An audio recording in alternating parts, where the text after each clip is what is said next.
gracias.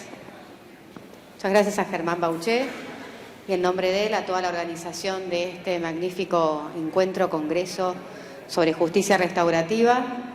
Y me parece que el tiempo lo vamos a utilizar más que bien si vamos rápido a las presentaciones de estas tres grandes personas que vienen a contarnos experiencias que sin duda alguna van a ser motivadoras para todos los que estamos acá. El primero de nuestros expositores es Daniel Arciuti, que es abogado penalista en Brasil, doctor en Ciencias Criminales, con estudio en Justicia Restaurativa desde el año 2005. Participó en la elaboración del proyecto de ley brasilera para la inclusión de la justicia restaurativa en el Código Procesal Penal y de la Comisión de Expertos de la UNODOC para la segunda edición del 2020 del Manual de Programas de Justicia Restaurativa de la ONU.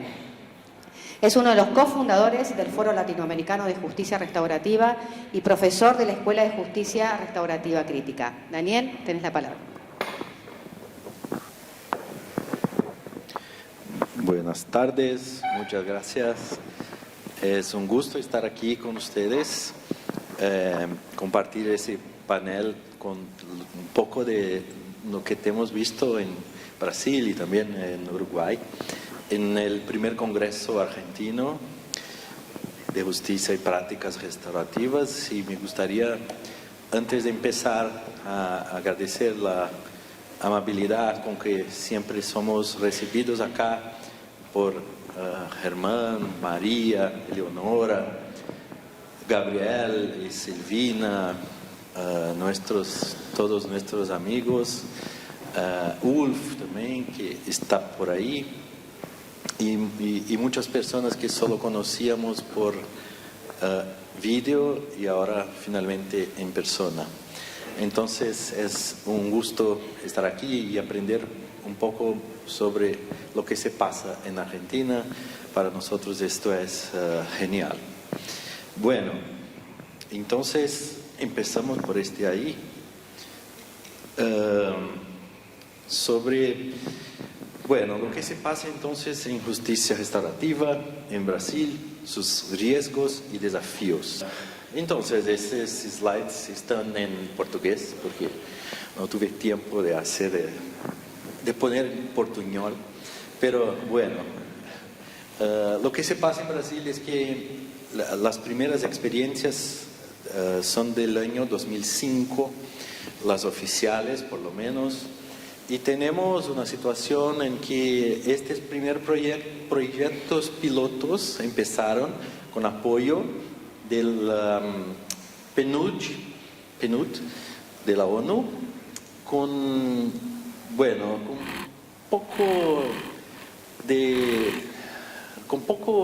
pocos datos disponibles, y las evaluaciones no eran las más independientes que pueden imaginar. Hasta hoy no tenemos una ley específica de justicia restaurativa. Lo que tenemos es una resolución de nuestro Consejo Nacional de Justicia para la aplicación de prácticas restaurativas en los tribunales y una sugestión de inclusión de la justicia restaurativa en nuestra legislación. Y ustedes podrán percibir luego lo que tenemos allá es muy dependiente del Poder Judicial, que es el verdadero protagonista en las iniciativas y en los proyectos. Yo estoy aquí utilizando dos investigaciones que han sido producidas más o menos en el mismo tiempo, 2017-18. Una de ellas es la tesis doctoral de Rafaela, que está aquí, y la otra es esta de profesora Vera Andrade, que ha hecho una investigación en todo el país, y los dos trabajos apuntan a cosas muy importantes.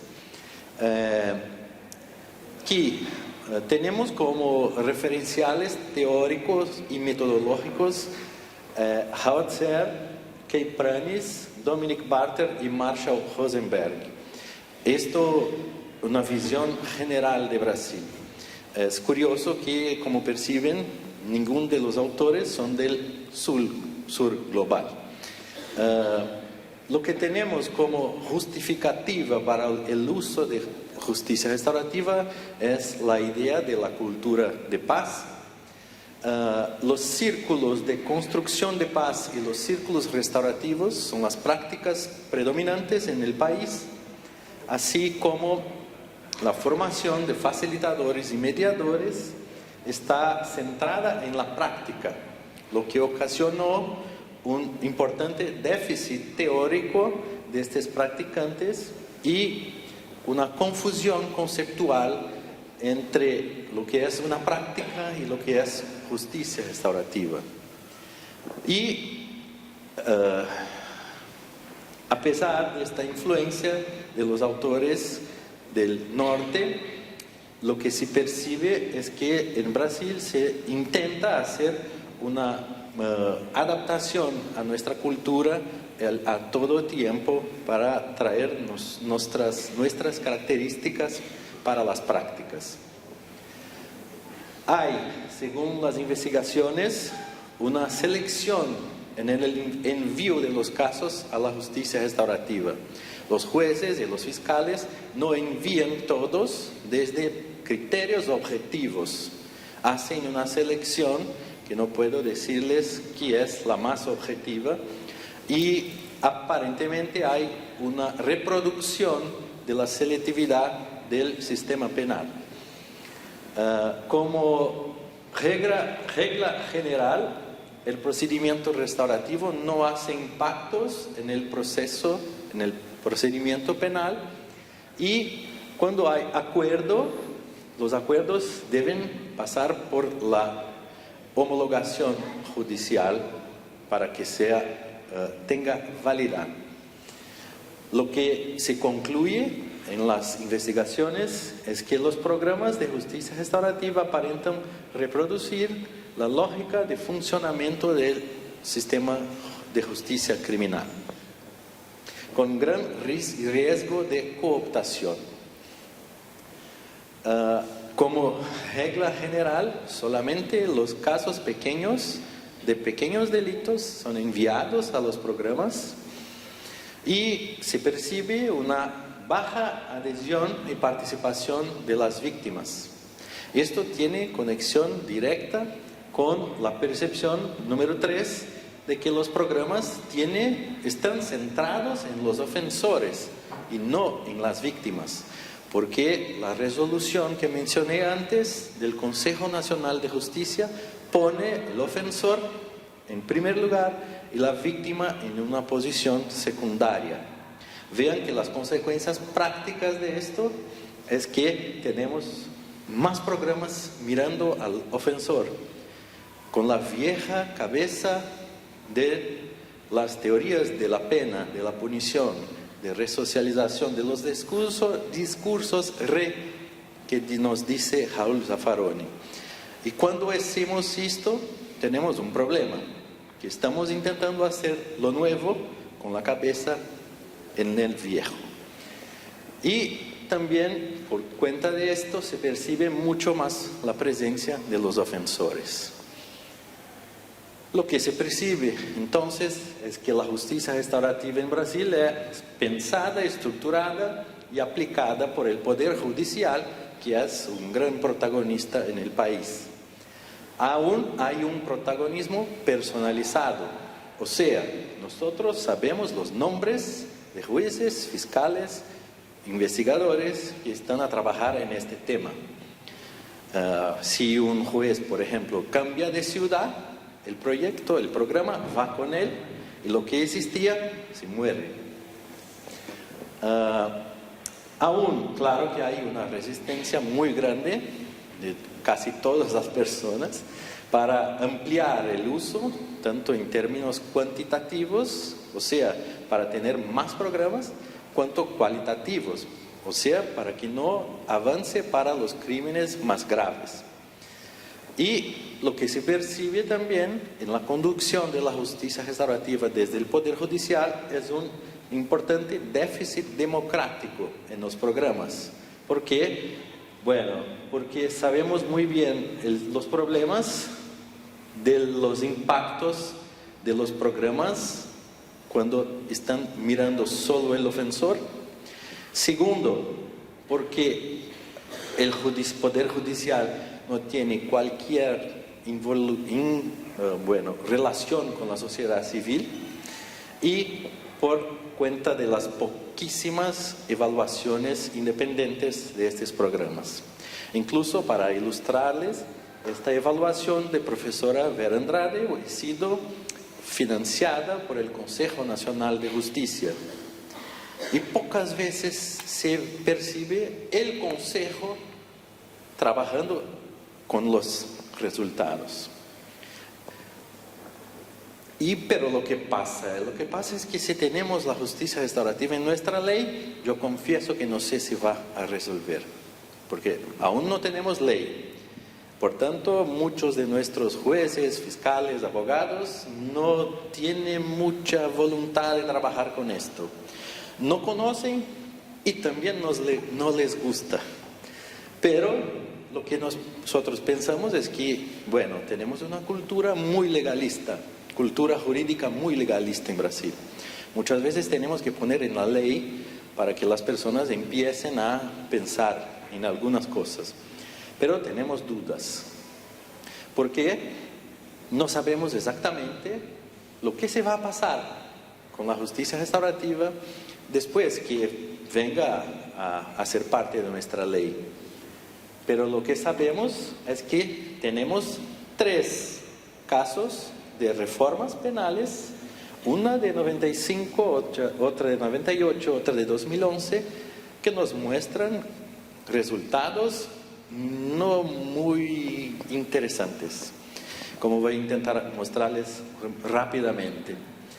En 95 empezamos con lo que llamamos de juzgados especiales criminales, que son para los pequeños delitos, de penas de hasta 1 año, los primeros años, después pasó para crímenes de hasta 2 años de prisión, con la idea de poner la prisión como última hipótesis, ¿no? Como saben todos, de ampliar las penas y medidas alternativas, traer la informalidad para el procedimiento, para reducir la sensación de impunidad por los pequeños delitos del cotidiano, para también permitir que las cortes penales pudieran tener más tiempo para los casos serios y para que la víctima tenga una posición en el procedimiento, para que tenga un espacio para hablar. Pero lo que pasó es que el número de personas en la cárcel no se impactó en nada, incluso amplió. Después voy a mostrar, creo muy rápido, aquí está nuestro gráfico, ¿sí?, de encarcelamiento en Brasil. Miren que en 95, que está allí, en el comienzo teníamos 150.000 personas presas y no bajó. Nada ha sido hecho por los gobiernos de derecha, de izquierda, no hace diferencia en este punto. Volviendo aquí, las cortes penales continúan, por tanto, con muchos casos para trabajar, porque las personas no sabían que estos casos de los pequeños delitos de cotidiano se quedaban en las policías. Las policías no enviaban para las cortes. Este es el problema de hacer una ley federal sin hacer una investigación empírica antes, para saber cuáles son los potenciales efectos de esta ley. Y los juzgados especiales criminales, que sus casos anteriormente no llegaban a la corte, empezaron a llegar todos ellos. Entonces los juzgados hoy tienen más procesos que las cortes penales, que continúan igual. Las víctimas están insatisfechas con lo que se pasó, porque solo hay una única oportunidad para las víctimas, que es en el principio del procedimiento, que es lo que llamamos conciliación con el ofensor, pero los operadores jurídicos, jueces y fiscales, no fueron entrenados para conciliar. Como nosotros aún somos en la Facultad de Derecho, somos enseñados a trabajar en el proceso, en el litigio, ¿no?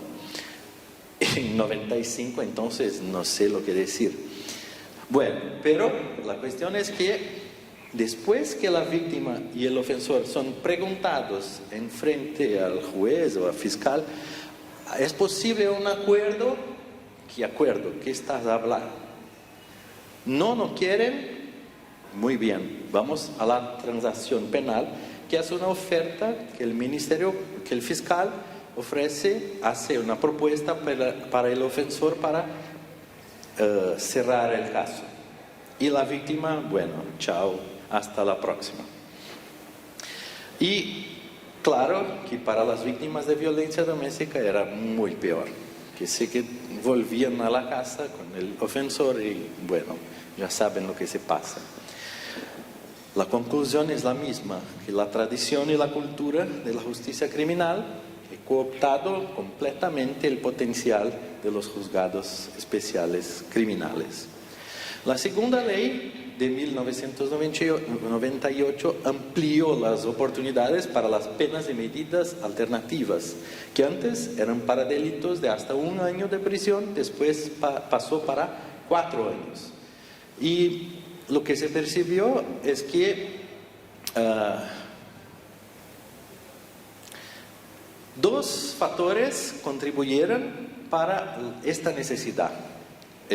La ampliación de las personas en la cárcel en la década de los años 90 y la experiencia de los juzgados especiales. Pero, como pueden mirar, no impactó en nada. Las personas continúan a ser enviadas a la cárcel.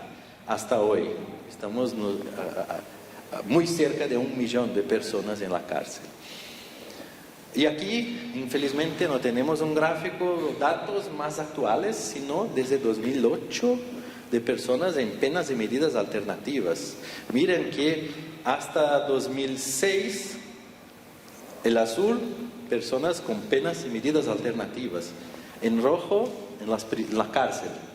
Ya en 2007 pasó el número de personas en penas y medidas alternativas. En 2008 ya estaba un poquito más adelante, lo que nos pone a pensar que hoy es posible que tengamos casi 1 millón de personas en las cárceles y, no sé, 1,5 millones, 2 millones con penas alternativas. Es mucha gente que está de alguna manera sobre el control penal del Estado.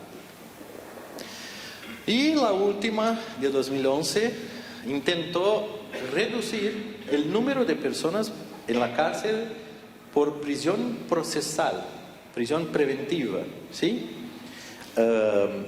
Porque habíamos, en aquel momento, 40% de los presos estaban ya por prisión procesal. Entonces se trabajó con muchas medidas alternativas a la prisión procesal, para que no tuviéramos un número tan grande. Pero, de nuevo, 1 año después, el número de presos procesales subió 6%. Y aquí, en 2018, aún teníamos 40%, pero ahora tenemos este otro dato, que son personas en la cárcel sin una condena definitiva, con una condena en primer grado, pero con una apelación en curso, que son más o menos 24%. Si sumamos tenemos 64% en 2018 de personas en la cárcel que aún no tenían una punición definitiva. Y 2022, este total era 67%, pero solo los presos procesales ya estaban en 45%. ¿Cómo explicamos todo esto? Estos 3 casos. Es muy difícil, pero lo que pensamos es que la formación y la acción autoritaria de nuestro Poder Judicial tiene hecho con que estos institutos que intentan reducir el uso de la cárcel no funcionen. La privación de libertad aún es el centro gravitacional de pensamiento de nuestros actores judiciales. Todos los avances que intentan ampliar la libertad o la transparencia de las decisiones judiciales hacen con que se paren en la lógica y la formación inquisitorial de nuestros actores jurídicos. Y aún esta formación autoritaria está muy fuerte, se percibe muy fuerte en la centralización de las decisiones, la burocratización de los procedimientos y la excesiva profesionalización de los actores, lo que hace con que sea muy difícil dejar para detrás el paradigma retributivo. Y lo que podemos concluir después de esto, ¿será que una ley de justicia restaurativa va a funcionar diferente? Lo que me convence que será posible que sea una ley completamente distinta de las otras. Es difícil decir que, bueno, tengo una perspectiva positiva, etc. Pero tenemos algunas indicaciones para nos ayudar con esto. Sí, necesitamos de una ley. Tenemos que trabajar con nuestra característica legalista.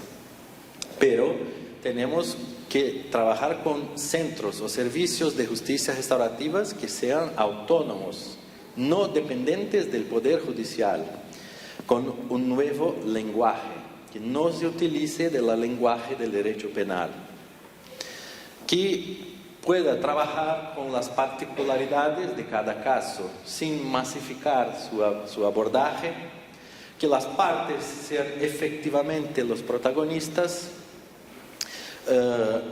que profesionales no jurídicos estén siempre presentes en los procedimientos y que lo principal sea la satisfacción de las partes, pero, y es muy fundamental, que haya algún tipo de conexión con el sistema de justicia criminal.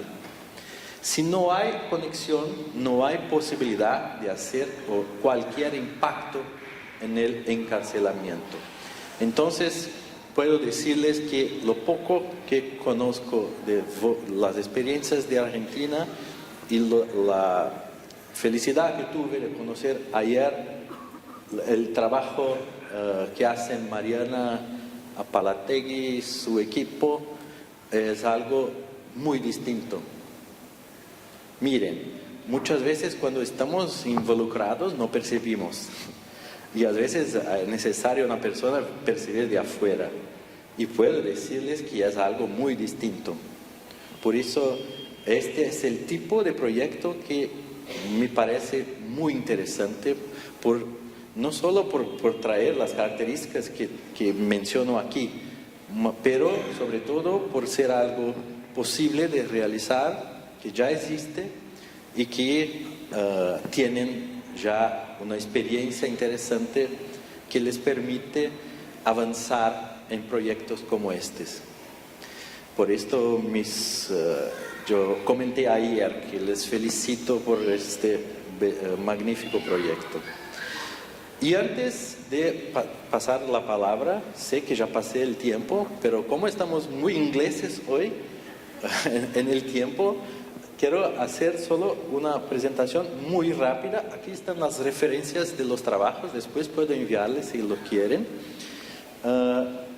Solo quería 2-3 minutos para hablarles de esto aquí, que es el Foro Latinoamericano de Justicia Restaurativa, una iniciativa colectiva de distintas personas, distintos grupos, y que desde los principios contamos con el apoyo fundamental de la Fundación Objetivo 16, con Germán, María, Leonora, Gabriel, Silvina, muchas otras personas de acá, de Chile, Uruguay, y queríamos también hablarles un poquito, porque el foro se propone hacer una organización científica y espacio de diálogo permanente que trabaja para fortalecer la justicia restaurativa en toda Latinoamérica en sus dimensiones colectiva e individual.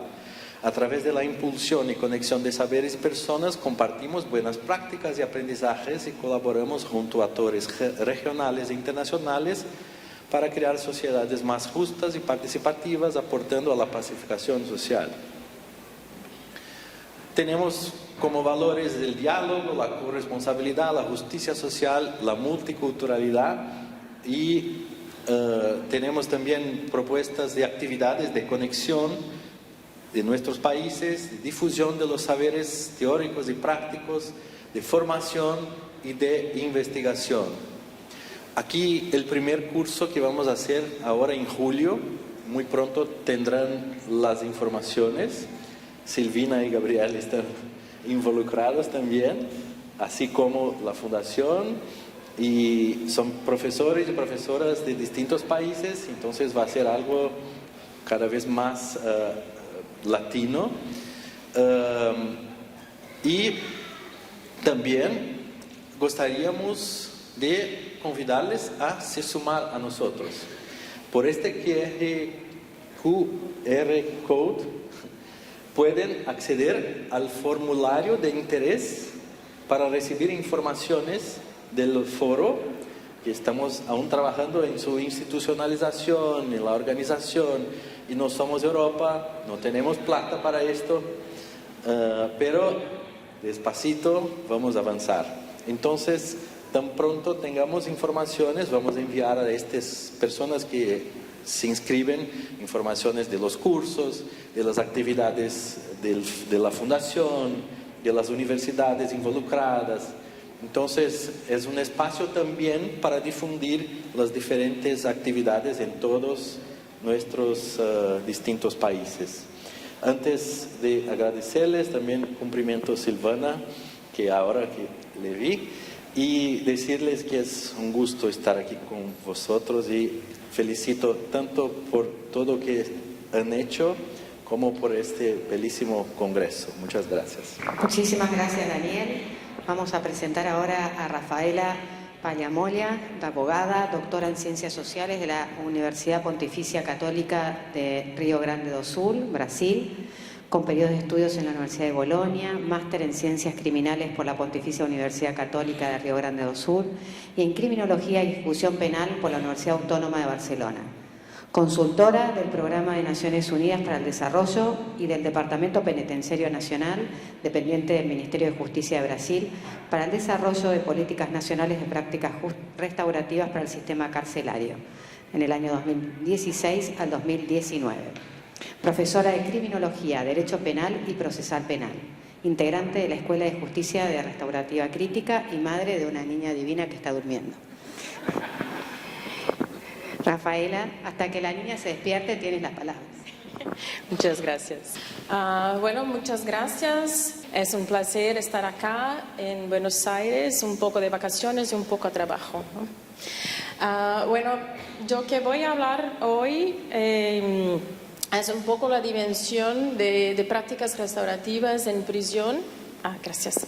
La experiencia que tenemos en Brasil, que no es mucha, pero creo que podemos pensar para allá de la experiencia de Brasil, porque compartimos realidades mucho similares, ¿no? En América Latina, en términos de la situación de prisiones que tenemos. Bueno, entonces hablar un poco de los límites de propuestas para avanzar. Bueno, también tengo acá slides en portugués, pero es mejor que no tener nada, ¿no? Entonces, tenemos como una idea para mí, un punto de partida muy interesante, es un informe que han realizado el Consejo de Europa.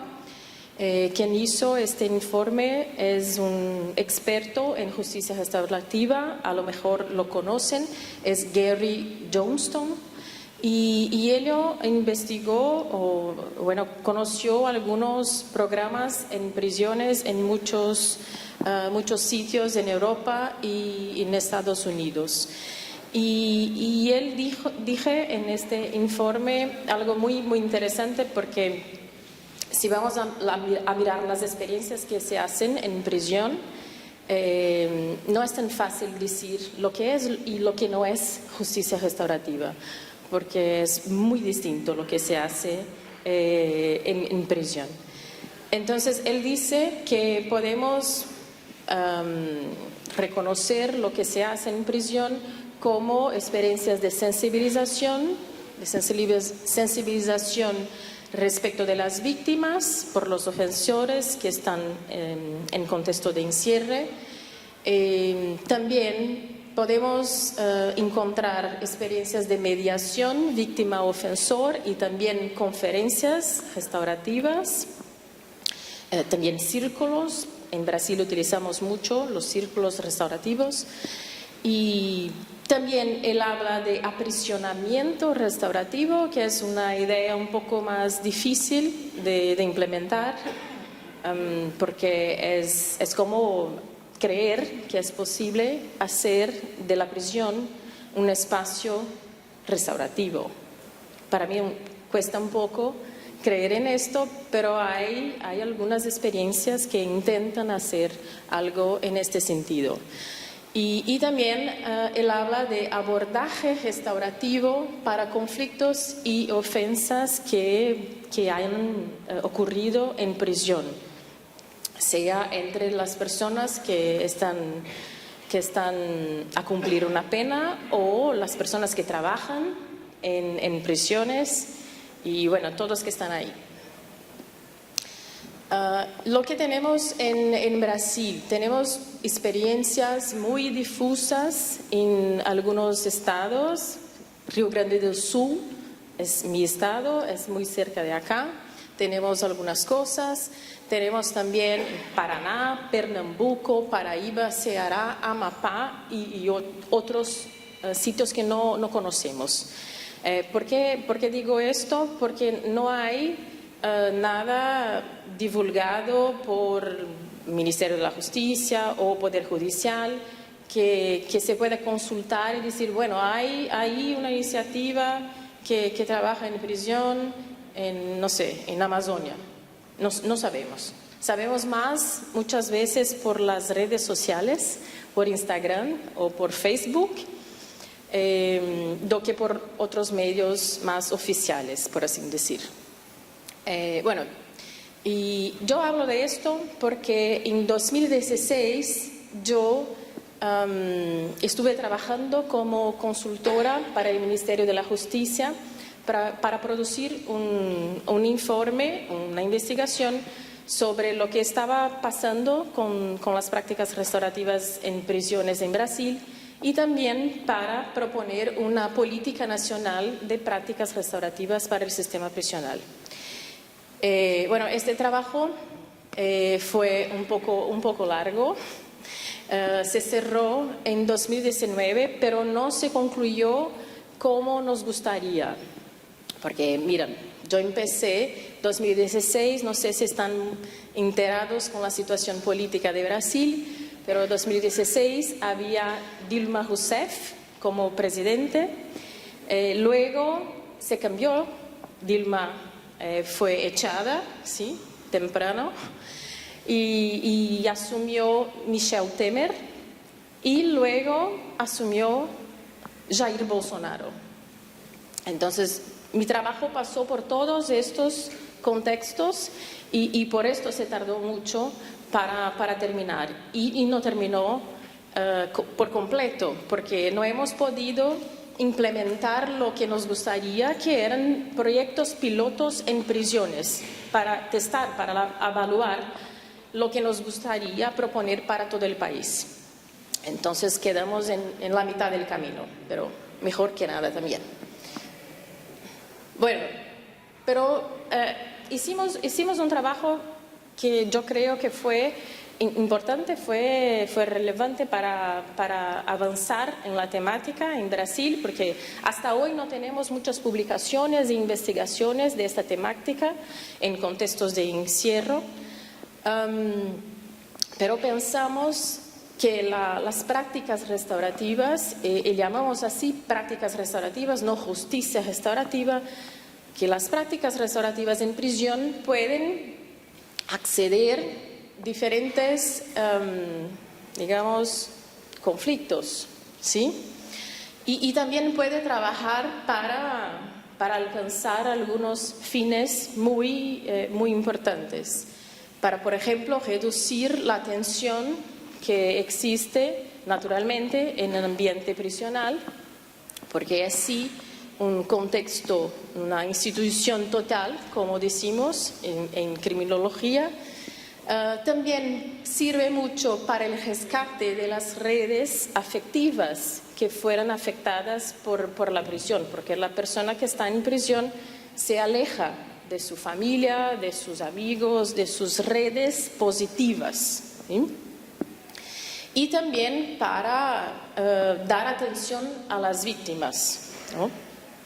Entonces podemos alcanzar estos objetivos a través de la justicia, de las prácticas restaurativas en prisión.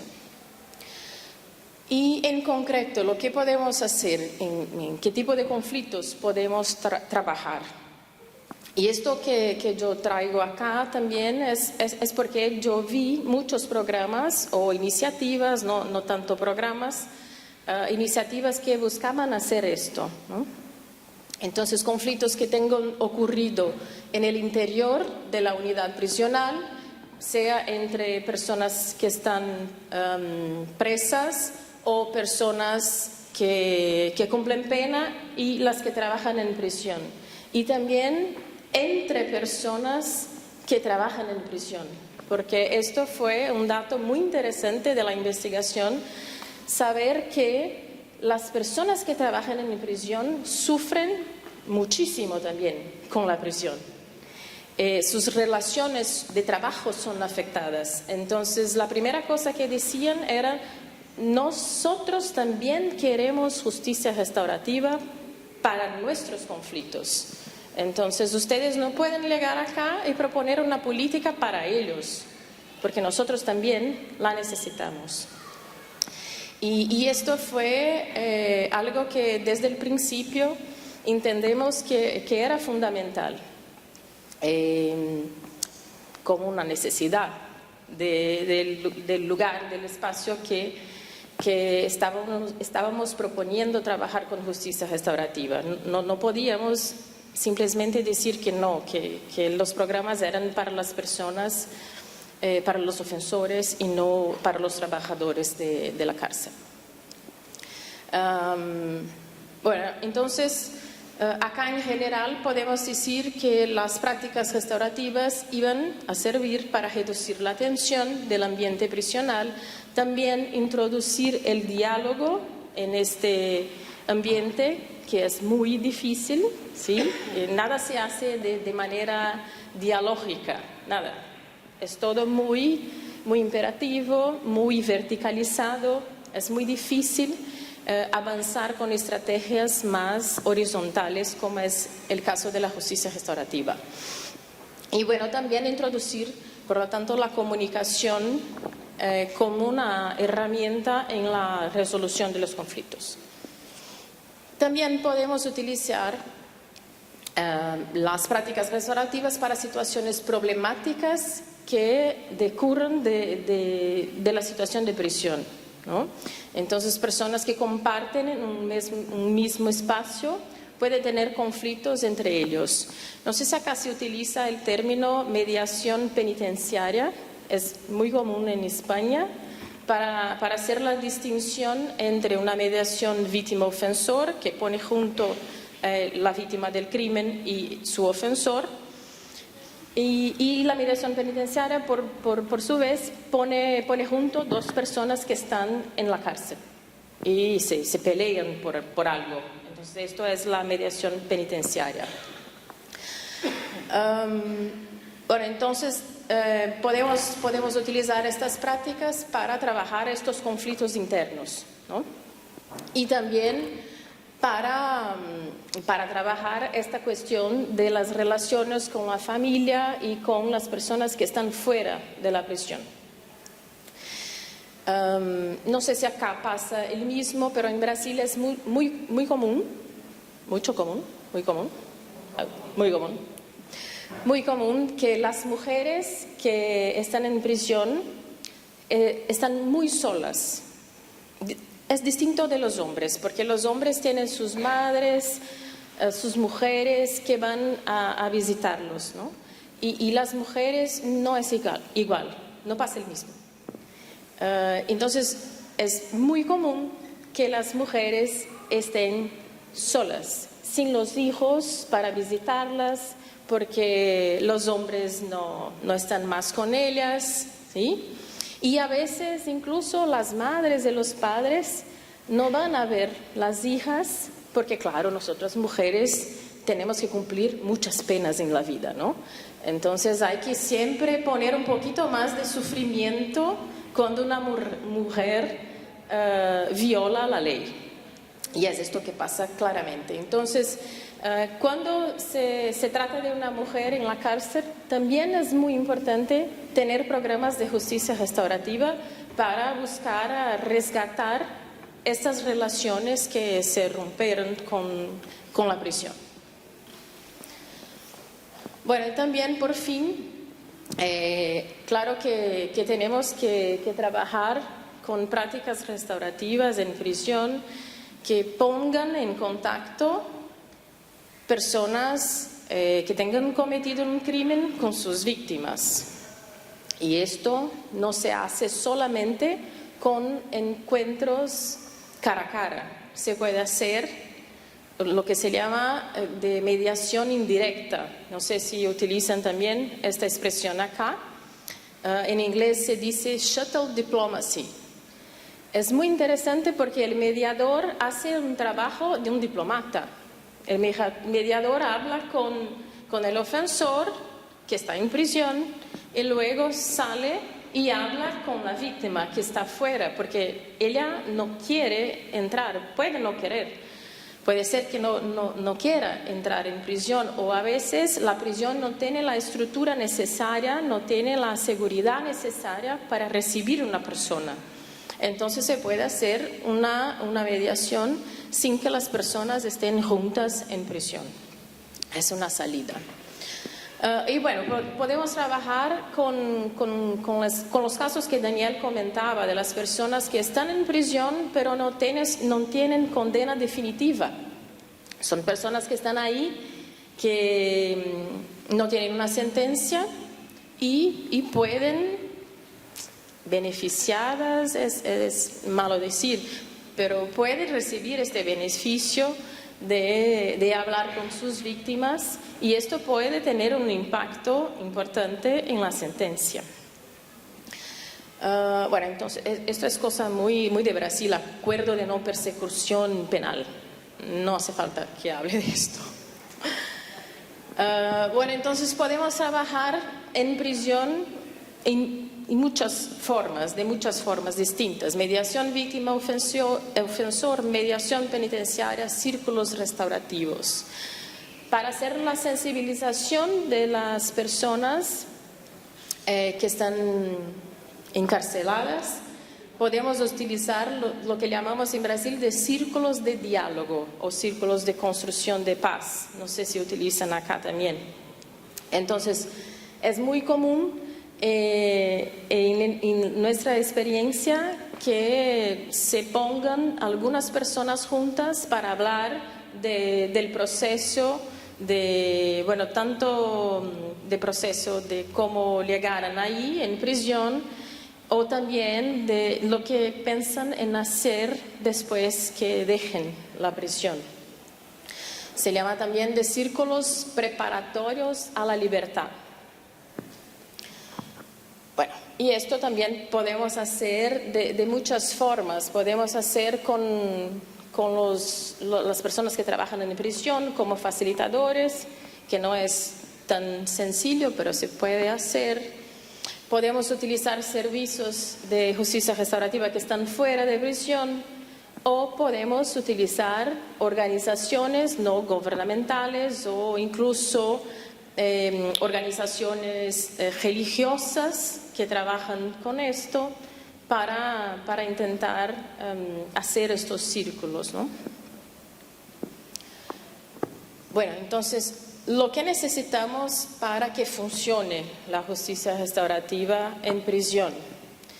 Tenemos que sensibilizar las personas que trabajan en prisión. Este es el primer punto para mí. Es el más difícil de alcanzar.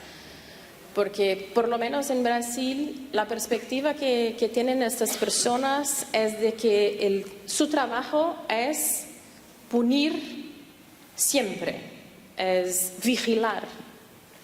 No tiene nada que ver con justicia restaurativa. Incluso ahora ellos están cambiando el nombre de la profesión. Antes se llamaban agentes de ejecución y ahora empiezan a cambiar para policía penal. Eso es perfecto, ¿no? Estamos en un camino muy bueno.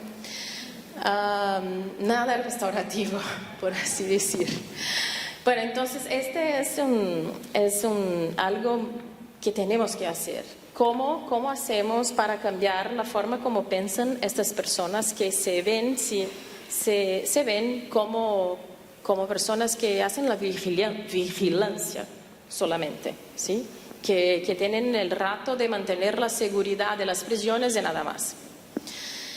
También hace falta una estructuración de la política de justicia restaurativa a nivel de gobierno, ¿no? Tenemos que trabajar con justicia restaurativa de una manera más formalizada y no es solamente hacer una ley. Tenemos que tener en la estructura de la administración algo que dice Secretaría de Justicia Restaurativa, Núcleo de Justicia Restaurativa, porque la política tiene que venir desde arriba. Y no me miren mal. Sabemos todos que la justicia restaurativa se hace desde abajo, pero para mantener una política pública tenemos que ponerla en la estructura estatal. No hay cómo hacerlo de otra manera. Por lo menos en Brasil no es posible. Y yo voy a darles un ejemplo de lo que pasó en una prisión con una facilitadora. Una persona que trabajaba mucho en su ciudad, en 2 o 3 prisiones.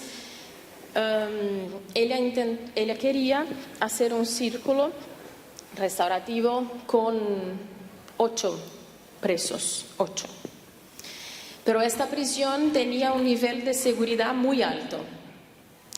El jefe de la seguridad de la prisión dijo a ella, no es posible. ¿Qué quieres hacer? ¿Círculo qué? Círculo restaurativo, trabajo con esto. Yo trabajo acá, yo soy asistente social del servicio social. Y la persona dijo, no, esto no está permitido. Porque no está permitido poner en un mismo espacio más de lo que 4 personas encarceladas. Entonces no puede hacer tu círculo con 8 personas. Y ella dijo, bueno, vamos a hacer 2 círculos. Yo hago con 4 y luego el segundo con los otros 4. Bueno, entonces así vamos a hacer. Pero no puede ser ahora, tiene que ser en 2 horas porque hay el cambio de turno de trabajo y la seguridad, otra vez, no permite. Bueno, voy a esperar entonces. Y la chica esperó muy pacientemente, muy restaurativamente, sin matar a nadie. Y cuando las personas llegaron al local donde iba a haber el círculo, ellas estaban con esposas. Y ella dijo, por Dios, ¿lo que hago ahora? ¿Cómo es posible hacer una práctica restaurativa horizontal si las personas están con esposas? ¿Qué hizo la chica? ¿Hay facilitadoras acá? Se puso unas esposas. Pero claro que las personas de la seguridad dijeron a ella que no era posible esposarla, que no estaba permitido. Y él entonces utilizó algo simbólico, pero se quedó todo el tiempo durante el círculo con las manos así, igual a los otros. Cuando yo escuché su relato pensé, no es posible que la chica tenga hecho esto, no es posible, porque, se quedó algo muy horizontal, pero también muy punitivo y muy raro, ¿no? Pero no puedo decir que ella no manejó bien la situación, sería muy injusto, porque ella estaba en una posición muy complicada. Y bueno, lo que esto tiene que ver con la cuestión de la estructura. Esta persona que era jefe de seguridad de la unidad prisional no sabía lo que era la justicia restaurativa, no sabía. No había nada oficial, no había nada reconocido por la institución, y esto es muy importante para personas que trabajan en prisión. Ellos hacen solo aquello que les está permitido en ley, claro, excepto por las cuestiones de tortura y violencia. Esto se olvida la ley muy fácilmente, ¿no? Pero es así. Entonces, para avanzar un poco más, tenemos que reconocer la justicia restaurativa en la estructura estatal. Bueno, la cuestión de los facilitadores, porque aquí también cierra un poco. Ellos pueden estar dentro o fuera de prisión. Es muy difícil tener facilitadores dentro de prisión porque en general son personas que trabajan con la asistencia social, o son psicólogos que trabajan directamente con los presos. Entonces es difícil tener una persona, un psicólogo para hacer prácticas restaurativas y luego otro psicólogo para hacer el atendimiento psicológico o el acompañamiento psicológico. Entonces mejor vamos a cejar, mejor que estén fuera. Bueno, los límites, muy rápidamente. Tenemos problemas estructurales en prisiones en Brasil, claro. A veces hacemos prácticas restaurativas en la cocina de la prisión, ¿sí? Tenemos un déficit de plazas, ¿sí? Hay mucho más gente en prisión do que podríamos tener. Tenemos pocos espacios para hacer las prácticas.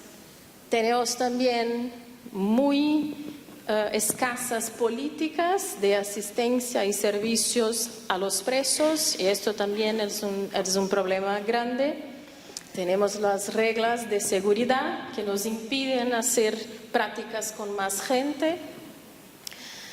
Tenemos pocas personas trabajando en prisión. A veces hay prisiones con 1000 personas y, bueno, 20 trabajadores en prisión. No se puede hacer mucho, ¿no? Bueno, los problemas al nivel de la administración, yo dije, no voy a repetir. Y tenemos acá también una observación que hizo Daniel, que la justicia restaurativa está muy personalizada. Tenemos la misma situación en prisión. Son pocos los trabajadores sociales que tienen formación en justicia restaurativa, y si ellos se van a otro lado, se cierra el programa en determinada ciudad, ¿sí? Entonces esto es muy problemático y me quedo acá. Muchas gracias por la atención. Bueno, muchas gracias.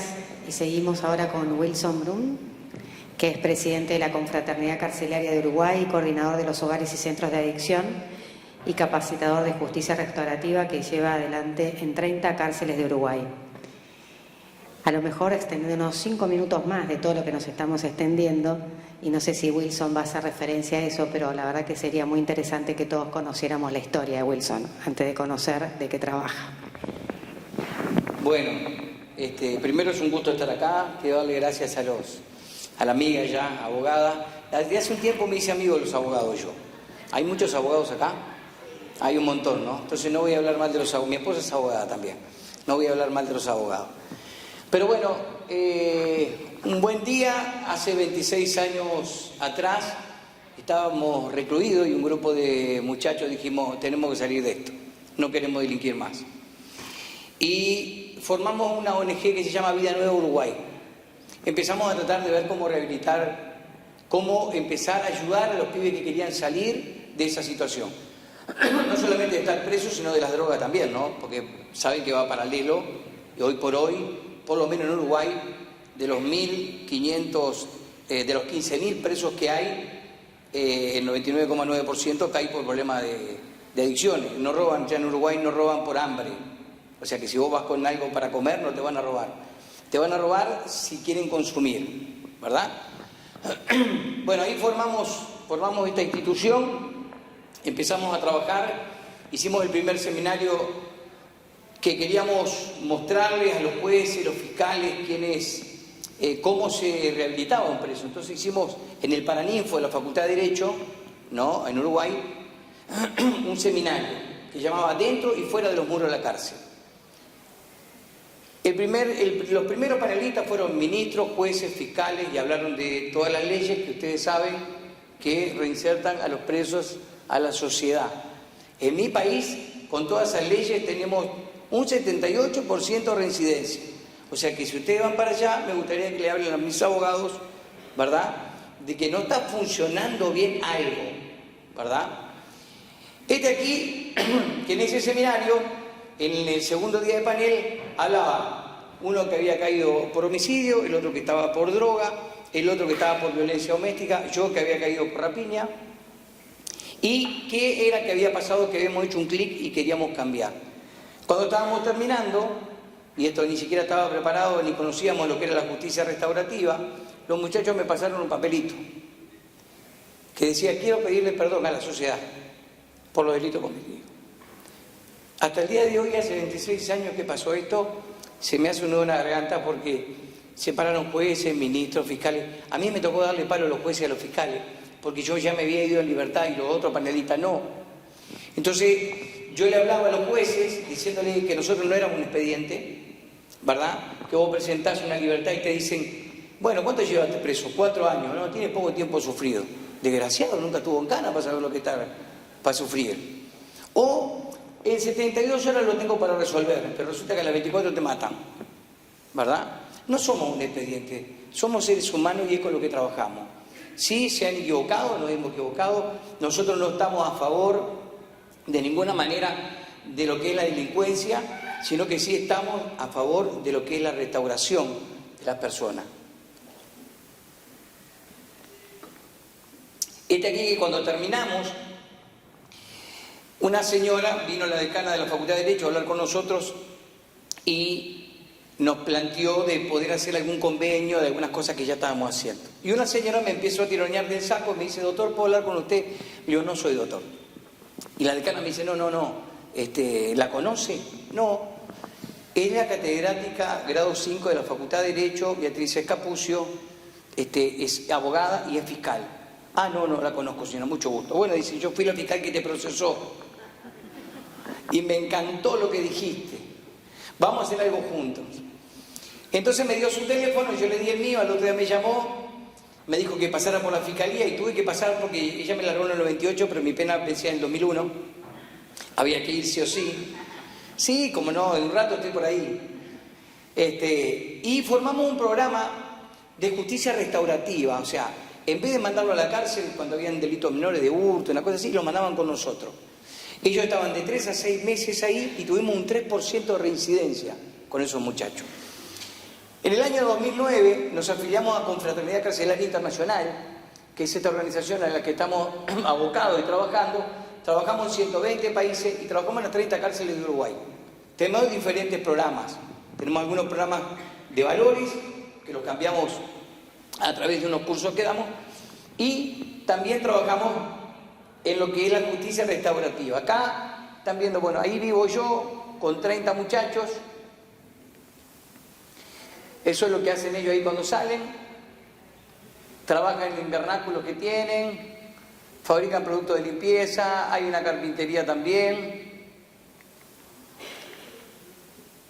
Esta es una de las chacras que tenemos, que ahí tenemos 30 muchachos que salen de la cárcel con problemas de adicciones y se vienen a vivir con nosotros, ¿verdad? Después tenemos otra casa donde nos manda el gobierno ahora, pero nos mandan 20, porque sé que no tiene quien te va a mandar, entonces nos mandan 20 nomás, ¿sí? Porque eso lo pagan ellos, esto lo bancamos nosotros, ¿no? Entonces ellos nos mandan 20, y tenemos otra donde tenemos 10, ¿sí? Otra casa tenemos 10. Y firmamos un convenio con Alemania, con Confraternidad Carcelaria de Alemania, donde estamos reparando otra y haciendo una planificación que son 5 hectáreas de campo, donde ahí van a entrar 40 muchachos más. De esto mismo ellos se sustentan, de esto mismo ellos viven, ¿verdad? Dice un libro que leemos nosotros que dice que no trabaje no coma, entonces no les queda otra que trabajar, ¿verdad? Pero ahí ellos están trabajando. De los 495 que somos en la organización, en todo el país, 302 tienen antecedentes penales. Y no tienen antecedentes penales por ser buena gente. Estos chanchitos nacieron el mes pasado. Sí, ya este mes los vamos a comer, creo. Sí, sí. Me preguntaron, ¿qué vamos a hacer con ustedes? Vamos a comer, Leo. ¿No? Ahí estamos haciendo una práctica de justicia restaurativa con Lassi Hernández, el presidente de Confraternidad Carcelaria de Colombia, ¿verdad? En el cual nosotros tuvimos en Medellín haciendo la capacitación con la FARC y con algunos ex sicarios de Pablo Escobar, ¿verdad? En lo que es la parte de justicia restaurativa. Este es un alemán que fue el que nos financió la chacra. Él tiene una cárcel privada. En Alemania están todos locos, ¿sabes? Sí, sí, le pregunté, che, ¿cómo es esto acá? No, me dan $4.000 por cada preso que yo tengo por mes. ¿Cuánto tenés? Y entran 23, pero tengo 20. Pero el Estado igual me da $2.000 más por los que no están. ¿Y por qué? Y el problema del Estado no es un problema mío. No, si hacemos eso en Uruguay caemos en Cana de vuelta, le digo. Estás loco, hasta el presidente cae en Cana. ¿No? Pero es parte de ahí, tenés parte de la familia en la que estamos todos juntos, ¿verdad? En uno de los, en la chacra donde nosotros estamos. Tenemos unos caballos, hay un gimnasio, el gordito que está atrás no hace gimnasia, aviso por la duda, ¿no? Está parado muy atrás del gimnasio, pero es mi hijo, pero no hace gimnasia, ¿verdad? Y esta es la que estamos haciendo ahora. De un lado van los dormitorios, del otro lado van los baños y en el medio tienen el comedor. Ese es el que lleva los 40 y están los muchachos. Ellos mismos están trabajando para que otros puedan venir, salir de la cárcel, tengan un lugar donde alojarse y tengan un lugar donde salir de las drogas. Después que empezamos a trabajar con ellos en esta área y todo esto lo hacen ellos, ¿verdad? Hay un potencial y una mano de obra que si se avivaran en Uruguay y los agarraran para laburar a los 15.000 presos que tenemos, no tienen que hacer ni cárcel privada, ellos mismos se la hacen. Y ahorran plata aparte, ¿no? Esta es parte de las capacitaciones que nosotros hacemos. Nosotros tenemos un curso de justicia restaurativa, que lo abocamos en las 30 cárceles del país. Trabajamos con la víctima afuera para llevarla a la cárcel. Algo que dijo, no sé si fue ella o otro, que es difícil hacer entrar a una víctima dentro de la cárcel, ¿verdad? Con nosotros se le hace facilísimo. Porque como conocemos todos los presos que están adentro, porque nos conocen de antes y todos los que estuvieron con nosotros están en Cana, se le hace facilísimo entrar a la cárcel. Al revés, es como si fueran en un hotel. La respetan, la tienen bien, las cuidan, cuando saben que va alguien, lo atienden. Entonces le damos toda esa seguridad y esa misma víctima es la que te consigue otra víctima para poder entrar a la cárcel. Como se sintió bien, como no era todo ese paradigma que hay, que en parte es verdad, te lo quiero decir, ¿no? Está mal la cárcel. Pero nosotros le decimos que no está tan mal, ¿verdad? Que va a ver qué lindo que son los muchachos que están adentro, que no es que... Están feos porque están ahí, pero no es así, ¿verdad? Y es lo que hacemos que puedan estar, una víctima pueda llevar otra víctima, ¿verdad? Y contamos con una red de víctimas, ¿sí? Que al final terminan siendo voluntarios nuestras, dando los cursos dentro de la cárcel, ¿verdad? La misma víctima que llevamos, después la capacitamos para que ella empiece a dar los cursos de justicia restaurativa dentro de la cárcel. Cuando terminamos, son 8 clases, en las 8 clases se dan diferentes videos, ¿verdad? Eso no es una cárcel, es una capacitación. Te digo por la duda, va a decir qué linda que estaba la cárcel, ¿no? Cuando terminamos, hacemos una graduación donde también va la víctima y se le da un certificado a la víctima de haber participado y un certificado a cada uno de los voluntarios. Este curso se hace de 10 a 12 personas, no más de eso, ¿verdad? Donde tiene 8 pasos. Primero se habla de la justicia restaurativa, ¿verdad? Se le da este libro a ellos, ¿sí? Y con este trabaja el capacitador. En realidad, toda la historia en la que hablamos aquí, para tener una relación, es la historia de Zaqueo, ¿verdad? Es una historia bíblica en la cual, y ojo porque un día por decir esto no me dejaron entrar más a la cárcel de menores, una abogada me preguntó quién era Zaqueo, yo le dije, era un cobrador de impuestos del gobierno, vio que el gobierno nos mataba con los impuestos, bueno, este hacía lo mismo, no me dejó entrar más, le gració a la cárcel después. Era del gobierno, ¿sabes? Que se ofendió, tipo. Pero lo dije para que supiera quién era Zaqueo, no lo dije porque ni ir contra el gobierno ni mucho menos, pero no le gustó. Pero bueno, a través de esa historia, ¿verdad? Lo que hablamos es que vean quién era Zaqueo, las dificultades que Zaqueo tenía, ¿verdad? Para poder llegar a ver a Jesús cuando venía pasando por el camino, cómo lo perdonó y cómo restauró después él. Entonces, ahí lo que le hablamos son los principios de la justicia restaurativa y ahí le presentamos el concepto de la justicia restaurativa a los penados participantes y orientarlos sobre el curso, qué significa el curso, qué significa lo que van a hacer en esas 8 clases, ¿verdad? Y ahí le explicamos, nos vamos a sentar en círculo y el que tenga esta pelotita es el que va a hablar. Esto yo lo uso mucho con mi esposa en casa. Trato de tener siempre la pelotita porque los abogados hablan así. La vez pasada le dije, son 12 menos cuarto, no querés dejar algo para mañana, si no mañana te levantás y no me decís nada, me voy a querer morir, le digo. Imagínate la mujer quedó muda. Entonces, el que tiene la pelotita habla, ¿verdad? Se pasa el video y ahí, bueno, alguien quiere comentar, se va pasando, si nadie quiere, va pasando la pelotita hasta que llega la pelotita de vuelta a donde estoy yo. Se habla de la segunda clase, y las clases son de 2 horas, ¿verdad? Se habla del delito. Ayudar a los penados participantes a comprender cómo el delito produce un efecto de cadena sobre las víctimas y la comunidad. Que no es que porque yo hice el delito, ya está. Ah, Enero, ¿qué querés que haga? Yo estaba laburando. No, pero pará. Primero, sacate ese concepto que no es tu laburo, ¿verdad? Porque el concepto de los presos es, este es mi laburo y cuando caigo en cana estoy descansando. O sea, son las vacaciones, vendría a ser, ¿verdad? Entonces, claro, cambiar todo ese chip no es fácil, ¿no? Pero empezar a mostrarles cuáles son y con algunas dinámicas. Ahí ponemos un balde, tiramos una piedra y decimos, mirá, este es el delito que vos hiciste, tú, y va haciendo olas. ¿Y en quién hace ola? ¿En tu familia? ¿En la comunidad? ¿En tus vecinos? ¿Verdad? ¿En tus hijos? Hace una ola. No es simplemente que vos cometiste el delito, ¿verdad? Y ahí quedó. La sesión 3 habla de la responsabilidad. Ayudar a los penados participantes a entender la importancia de tomar responsabilidades activas por el daño que han causado, ¿verdad? Nosotros tenemos una de las cárceles en Durazno, el director nos llamó para preguntar si habíamos filmado algo en la cárcel. La verdad que entramos con celular, sacamos fotos y todo lo demás. En algunas nos dejan, en otras no nos dejan, pero a veces entran porque nosotros lo que hacemos es sacar la foto de lo que estamos haciendo para mostrarle a los donantes y todo lo demás. No hemos hecho nunca una denuncia, no necesitamos denunciar, el hombre que ya trabaja en los derechos humanos no precisa que nadie esté denunciando nada, sabemos lo que son las cárceles.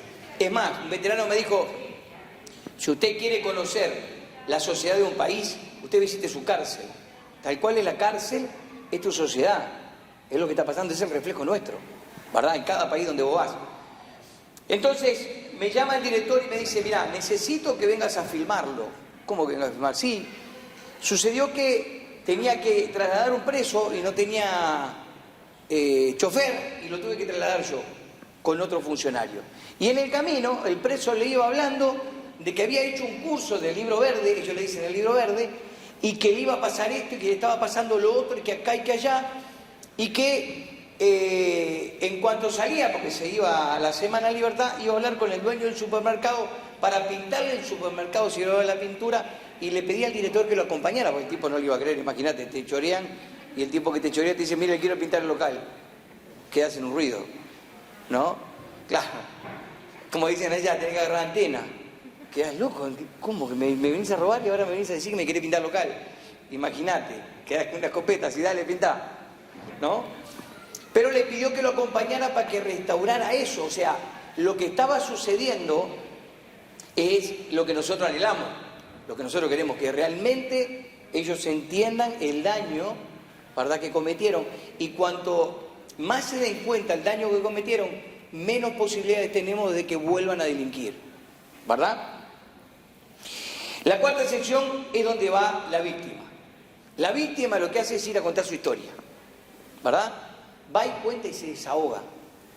Y le dice todo hasta donde ella cree que puede, y si ve que se siente potenciada, les va a decir de todo un poco, y los negros van a tener que escuchar gallito, porque vos tenés que verlos afuera, son una terrible delincuente, pero cuando la víctima va para ahí, mira, prefieren que vaya el juez y el fiscal y no que vaya la víctima, porque les da vergüenza, porque se empiezan a sentir la peor basura del mundo, porque realmente lo tenés que ver. Nosotros que estamos participando en esto, hemos visto cada una de la justicia restaurativa esta, que es impresionante, y por eso es que las víctimas después quieren ser voluntarios y seguir participando del programa, que es una de las cosas que a nosotros nos potencia esto, ¿no? Ella cuenta toda su historia. Se trata de dar a los participantes, tanto a la víctima como a los penados, la oportunidad de contar sus propias historias y reflexionar sobre ellas, además de empezar a pensar cómo van a responder para restaurar eso. Cada vez que le decís, porque esto está bueno cuando vos le decís, bueno, en la clase que viene una víctima. ¿Es mi víctima?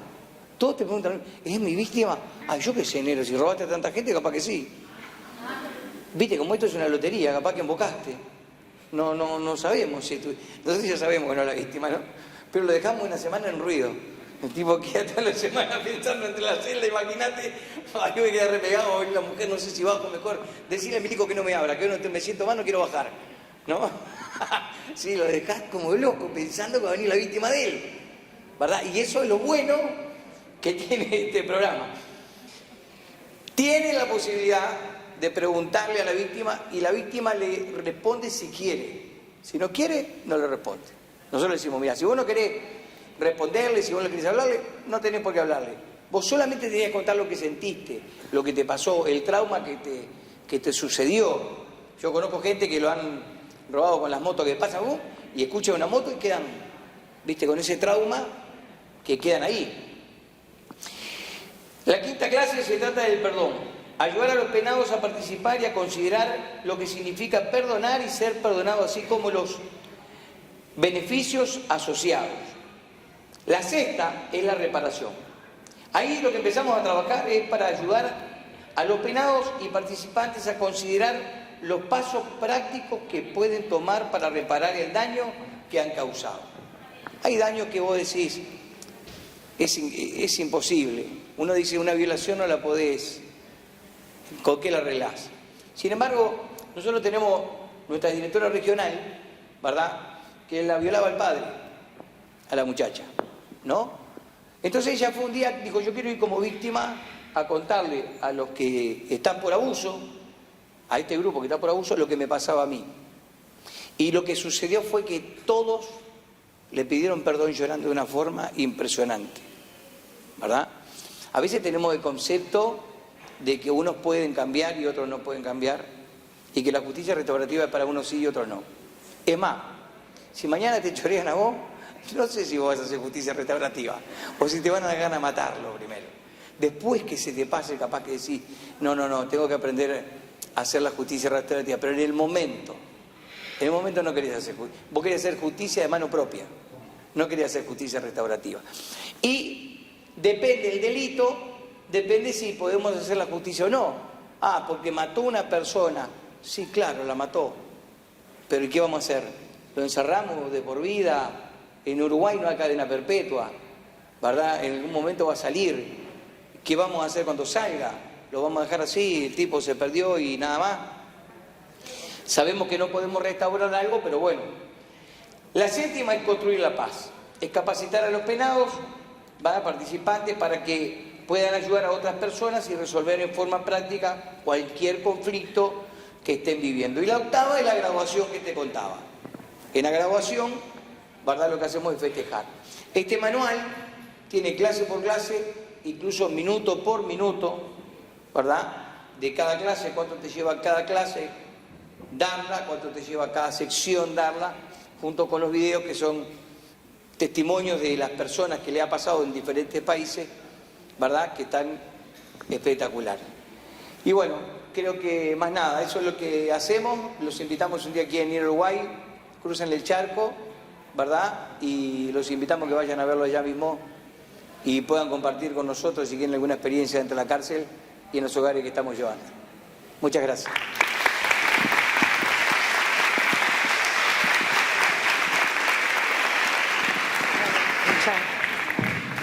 Muchas gracias a todos. Vamos cerrando el panel con las disculpas del caso por la extensión en el tiempo, pero creo que valió la pena. Muchas gracias a todos.